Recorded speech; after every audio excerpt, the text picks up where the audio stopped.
पौस्कर नावाचा पेशंट आला होता. अतिशय सिरियस कंडिशनमध्ये. डॉक्टर नसल्या कारणामुळे ते म्हटले किंवा डॉक्टर नाही आहेत. आम्ही ते सुपरवायझर आहे पहिले इथल्या कर्मचाऱ्यांनी त्यांना सांगितलं किंवा तुम्ही या पेशंट घेऊन जायचं अर्जंट.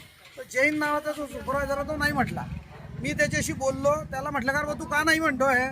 त्यांनी विनंती आहे मान्य जिल्हा शल्य चिकित्सक यांना की या रुग्णालयामध्ये सुरळीतपणे चांगली सेवा द्या, अन्यथा आम्ही मग एक वेळ अशी येईल की आम्हाला आंदोलन करायची वेळ नको आली पाहिजे. फक्त अनिल पौस्कर यांचं आता थोड्या वेळामध्ये अपघात जो आहे तो नॅशनल हायवे हिच्यावर झालेला आहे. नॅशनल हायवेच्या हिच्यावरती जो अपघात झाला आणि इथे आणल्यानंतर इथे रुग्णवाहिका असून सुद्धा ती दिली जात नव्हती. म्हणजे एक प्रकारे दुःखाचे त्या माध्यमातून हा बाब घडलेली आहे. त्याकरता आताच काम करण्याचे आदरणीय मिलिंद मेढे असतील, नगरसेवक नानाभाऊ चौधरी असतील, यांच्या सर्व कार्यकर्त्यांनी इथे संताप त्या माध्यमातून साहजिक होणं आवश्यकच आहे. आणि अशा प्रकारचं जर कधी जिल्हा प्रशासन जर कधी काम करत असेल तर ते अत्यंत चुकीचं आहे. म्हणजे का तुम्ही रुग्णाच्या मरणाची वाट पाहताय का? गाडी अवेलेबल आहे, सर्व गोष्टी आहे. तुम्ही म्हणता की तो जैन नामक कोण आहे याची कार्यवाही झाली पाहिजे.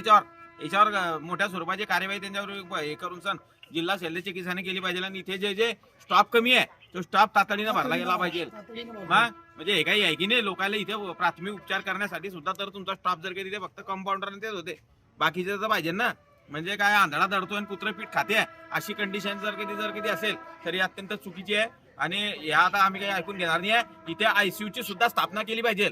अतिदक्षता विभाग जो रोडावरनं अपघात झाला तर तो मनुष्य एकदम सिरियस आहे, म्हणजे सुदैवान तो वाचला पाहिजे. परंतु असं नॅशनल हायवे अथॉरिटीवाल्यांनी सुद्धा ज्या हायवेवर अपघात होत आहे याची सुद्धा काळजी त्या माध्यमातून